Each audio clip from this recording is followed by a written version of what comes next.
We need a piece of wood that is 2.5 inches tall, 3 1/4 wide. If you measure this piece, you'll notice it is 2.5 inches tall. That means we need to come 3 1/4 inches over this way, and we need to mark it, we need to cut it. All right, so I believe this end I already squared.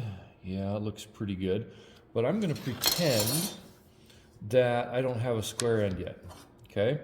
So I don't even need to mark anything. I could, but we're just gonna trim that little piece off. We're gonna use the miter saw. It's gonna make it perfectly square for us. So let's head over to the miter saw. So here we are at the miter saw. Please remember, before you use this machine, you have to check with me every single time. You should also be wearing safety glasses. That happens if we're in the shop, regardless of what we're doing. You also have to have passed off all the safety requirements before you can use this saw, but please, before you make any cuts with this machine, I need to know about it. Come ask permission. You would also have the fan on. I don't have the fan on for recording purposes.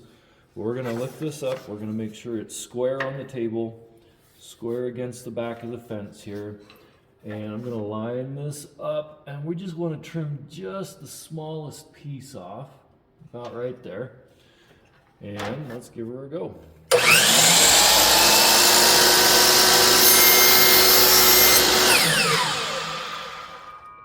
Let it stop, raise it up. And now this piece right here is perfectly square. Now we can start our measuring. As we mentioned, looking at our blueprints, we need to come over 3/4 of an inch. A couple different ways you can do that. If we're using the square, we can mark from the end, 3/4 of an inch. We can mark our little arrow. We can then put our line across like that. If we're using the triangle, it actually, same thing, 3/4, and we mark our line. The other way you could do it is with this.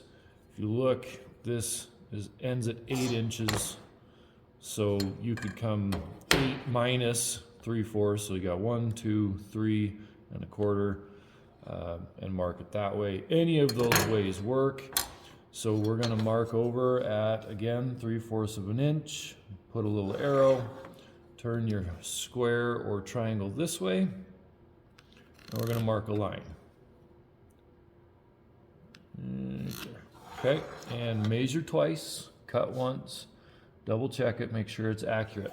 One other thing I like to do, because I often forget and it can be expensive, I'm gonna put an X on this side.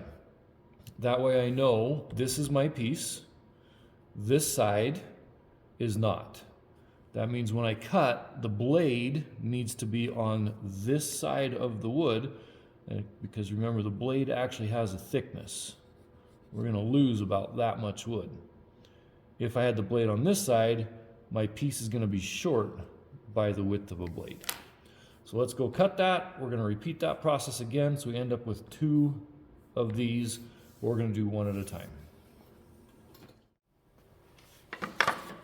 So we're gonna set this down. I'm gonna bring the blade down so I can kind of line up the edge of the blade with my mark. And remember, we want the saw all the way up before we start it. Pull the trigger, come down, let it down, let go of the trigger, keep it down until the blade is stopped.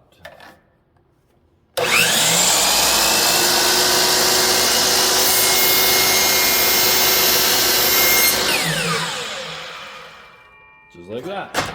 There's our first piece. We can go measure it and check it, but we're gonna mark one more, come back and cut it, and then we can start on the next part.